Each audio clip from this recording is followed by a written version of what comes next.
Добре дошли в последния урок от модул 2.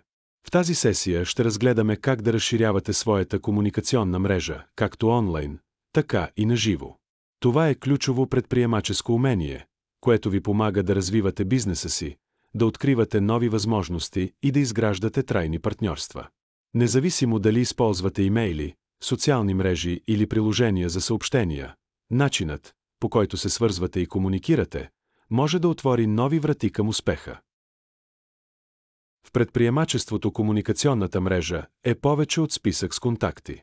Тя е съвкупност от хора, организации и дигитални канали, чрез които предприемачът създава, поддържа и разширява връзки, за да развива своите идеи, да расте и да увеличава влиянието си. Това означава не просто да сте видими, а да бъдете свързани както офлайн, така и онлайн и да можете ефективно да предавате посланието си на правилните хора. Днешните предприемачи използват комбинация от дигитални канали, всеки със своите силни страни. Собствени канали, като уебсайт, блог или имейл бюлетин, дават пълен контрол върху съдържанието и начина на представяне. Социалните платформи ви помагат да се свързвате с големи и разнообразни аудитории, да изграждате общност и да популяризирате идеите си. Приложенията за съобщения позволяват бърза и директна комуникация, идеални за поддръжка на клиенти или последващи контакти. Медии на живо и мултимедийно съдържание, като вебинари, лайв предавания и подкасти, са мощен начин да споделяте експертиза и да изграждате доверие.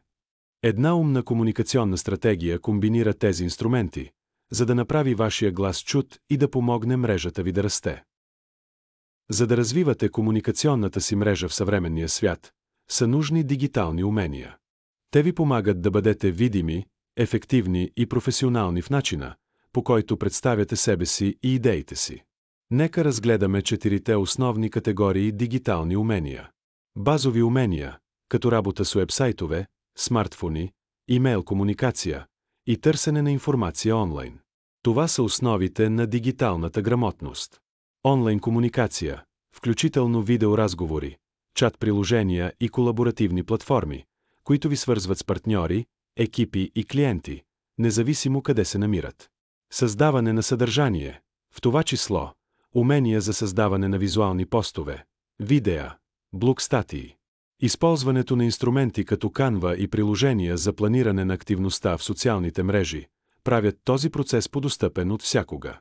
Умно и безопасно използване включва навици и умения за защита на личните данни, киберсигурност, използване на мениджъри за пароли и настройки за поверителност.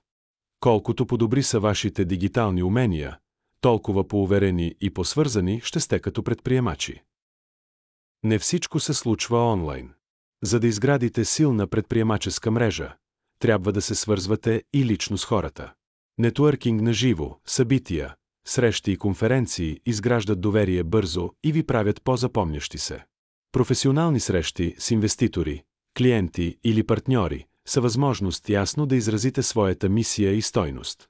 Медийна видимост, интервюта, статии или репортажи повишават разпознаваемостта на проекта ви и му придават достоверност. Съвместни инициативи, като работилници, обучения или общи кампании, разширяват обхвата ви и създават споделена стойност. Тези реални взаимодействия придават дълбочина на вашата мрежа и правят посланието ви по-въздействащо. Изграждането на мрежа не е просто събиране на контакти, тя е създаване на смислени връзки, които подпомагат както бизнеса, така и личното ви развитие. Когато изграждате силни взаимоотношения, се отварят нови врати.